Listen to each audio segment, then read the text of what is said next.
Penderitaan yang selama ini terus kalian tutup-tutupi dengan mendiskreditkan, membatasi dan mengkriminalisasi karya-karya dokumenter dan jurnalistik yang bukan menyampaikan kondisi fiktif belaka, melainkan menampilkan penderitaan rakyat seperti yang dialami oleh saudara-saudara kita di Papua yang mengalami penindasan dan kekerasan oleh pemerintah. Ketika pemerintah bahkan tidak menjalankan pemerintahan berdasarkan prinsip-prinsip demokrasi, maka izinkan kami bertanya, apakah pantas pemerintah menuduh siapapun itu ademokratis?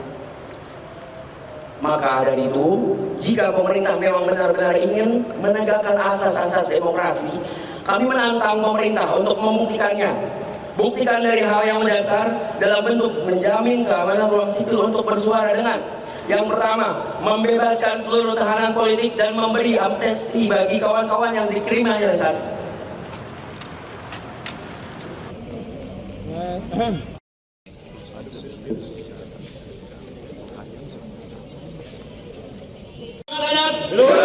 Hidup perempuan yang melawan. Hidup Aham yang dirampas. Hidup rakyat. Akuntabilitas juga telah dikangkangi dengan buruknya vonis bagi koruptor di negara. Sertifikat K3 yang hanya dijatuhi vonis 4,5 tahun penjara 668.000. Bertanya, apakah pantas pemerintah menuduh siapapun itu ademokratis? Maka akan asas-asas demokrasi, kami menantang pemerintah untuk membuktikannya. Buktikan dari hal yang demokrasi tidak diukur dari sebatas adanya diskusi, tetapi diukur dari teriakan yang tadi disampaikan di depan tadi mungkin bisa Mas.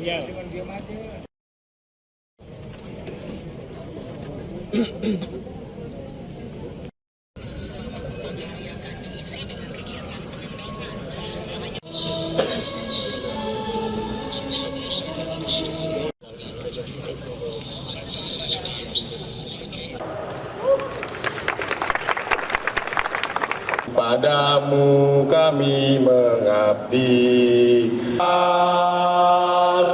Bunda relakan mereka dirampas haknya. Juang kami untuk membebaskan mereka dirampas hak, bergusur dan lapar. Tanah kami subur tua di negeri permai ini, berjuka anak kurus tak sekolah, pemuda desa. Revolusi atau tidak sama sekali. Hidup mahasiswa. Hidup rakyat. Hidup buruh yang melawan. Hidup rakyat Indonesia. Kami tempat. Dan dari data, kebijakan hingga pengalaman langsung yang telah kami paparkan, berdasarkan deliberasi bersama lewat berbagai dialog di ruang-ruang sipil, kami berkesimpulan bahwa pemerintah tidak pernah satu kali pun menunjukkan keberpihakan tersebut. Maka dari itu, insting pertama kami adalah membawa para pejabat negara itu berjalan ke ruang yang tidak dikondisikan penguasa, lantas menanyakan keberpihakan mereka.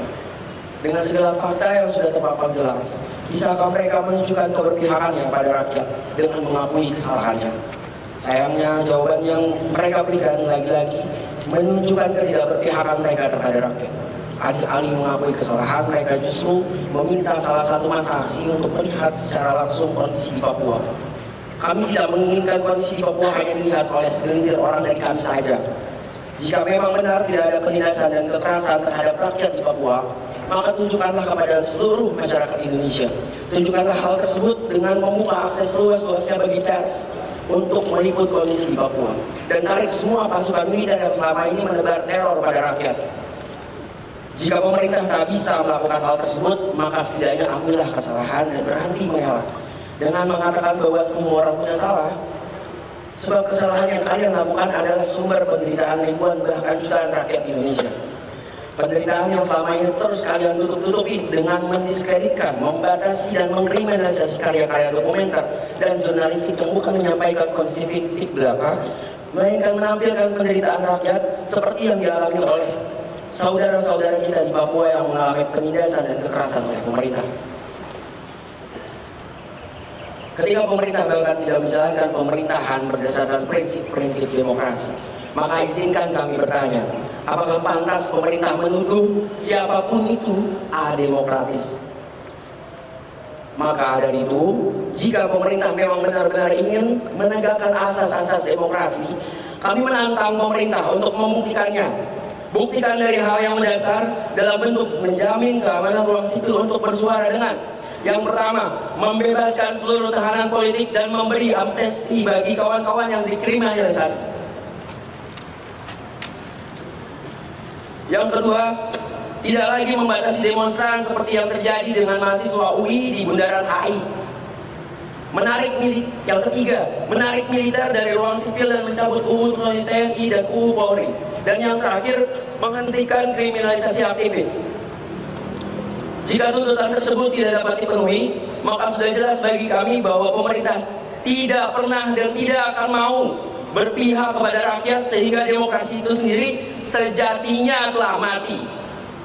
Maka satu-satunya jalan keluar dari situasi ini adalah dengan merebut kembali kekuasaan ke tangan rakyat dengan cara apapun itu demi mengembalikan supremasi sipil. Oleh karena itu perlu kami teriakkan sekali lagi, revolusi atau tidak sama sekali.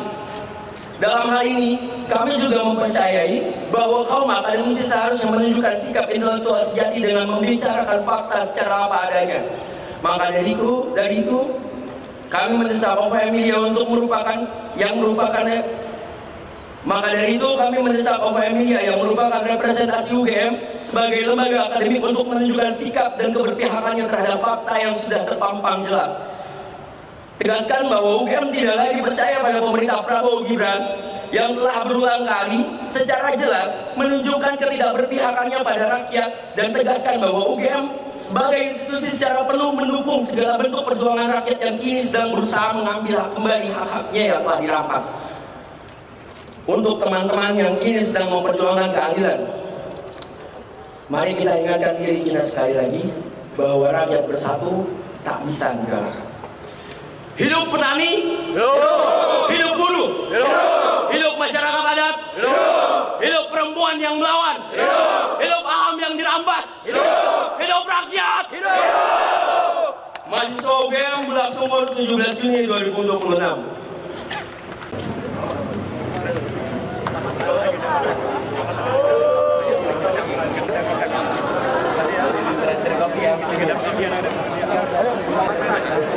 Ada blunder kan tadi, ada blunder kan? Aman ya?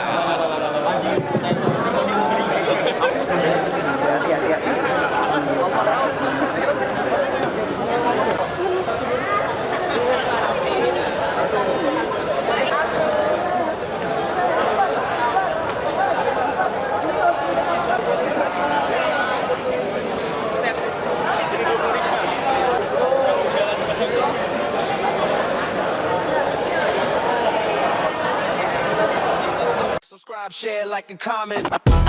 Subscribe, share, like, and comment. Subscribe, share, like, and comment. Subscribe, share, like, and comment. Subscribe, share, like, and comment.